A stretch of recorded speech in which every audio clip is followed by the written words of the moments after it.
ओम नमः शिवाय। पहली प्रेम कहानी सती से पार्वती तक शक्ति की अद्भुत यात्रा। आज हम जानने वाले हैं सृष्टि की सबसे पवित्र और प्रथम प्रेम कथा। वह प्रेम जिसमें न कोई बंधन था, न कोई शर्त, सिर्फ भक्ति, समर्पण और अद्भुत विश्वास।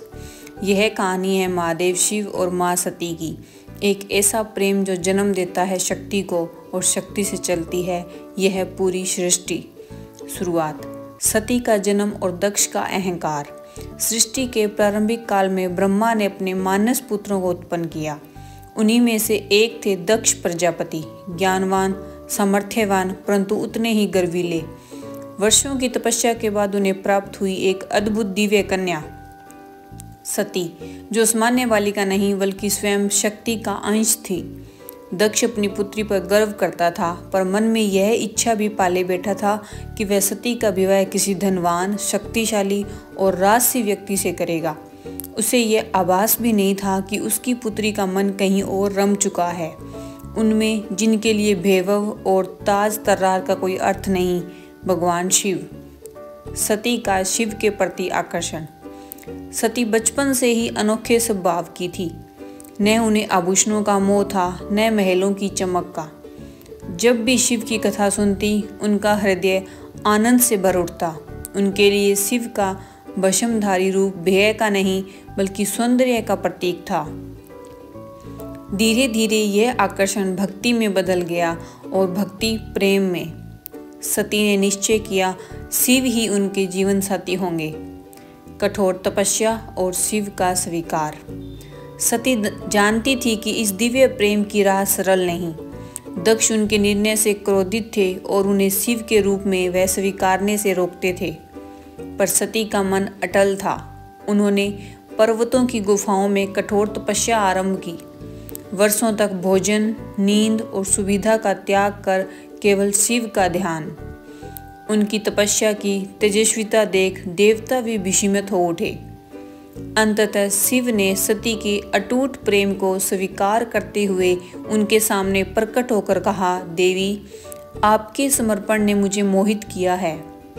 आज से आप मेरी अर्धांगिनी हैं। दिव्य विवाह और दक्ष का अनादर। शिव और सती का विवाह ब्रह्मांड के लिए उत्सव बन गया। देवताओं ने पुष्प वर्षा की, स्वयं विष्णु ने कन्यादान किया, परंतु इस दिव्यता के बीच एक रिक्त स्थान था। दक्ष प्रजापति उपस्थित नहीं थे।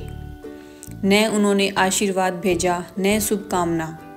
यह उनके अहंकार का परिणाम था। दक्ष यज्ञ और सती का अपमान। समय बीता और दक्ष ने एक भव्य यज्ञ आयोजित किया। सभी देवताओं को निमंत्रण भेजा गया, पर शिव का नाम जानबूझकर छोड़ दिया गया। जब यह बात सती को पता चली, उनके भीतर पुत्री और पत्नी दोनों धर्मों का द्वंद्व शुरू हुआ। शिव ने उन्हें यज्ञ में न जाने की सलाह दी, पर सती को विश्वास था कि शायद उनके पिता बदल जाए। वह अकेले ही यज्ञ में पहुंची। वहां जो हुआ वह असहनीय था। उन्हें कोई सम्मान नहीं दिया गया, कोई स्वागत नहीं हुआ। दक्ष ने सती को अपनी पुत्री मानने से इनकार कर दिया और शिव का सार्वजनिक अपमान किया।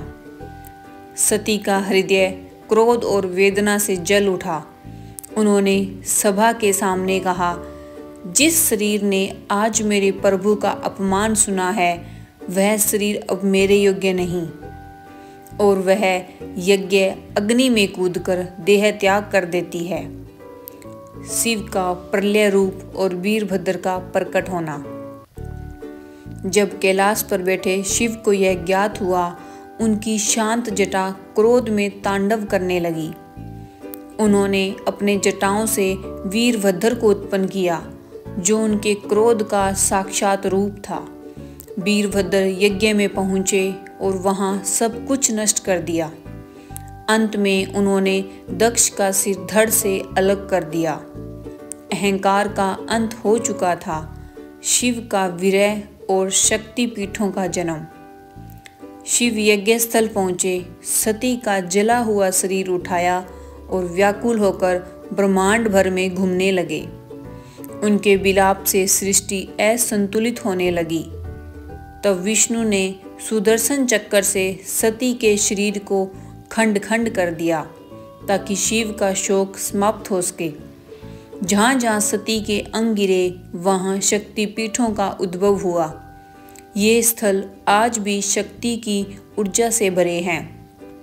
कामाख्या, ज्वालामुखी, वैष्णो देवी, तारापीठ और कई अन्य। नई शुरुआत, पार्वती का आगमन। सती के देह त्याग के बाद महादेव समाधि में चले गए। समय बीतता गया, युग गुजर गए, पर प्रेम की यात्रा कभी समाप्त नहीं होती। सती ने पुनर्जन्म लिया पार्वती के रूप में, और इसी तरह यह कहानी अंत नहीं बल्कि नई शुरुआत बन गई। शिव और शक्ति की अनंत, अमर और अद्वितीय प्रेम कथा की।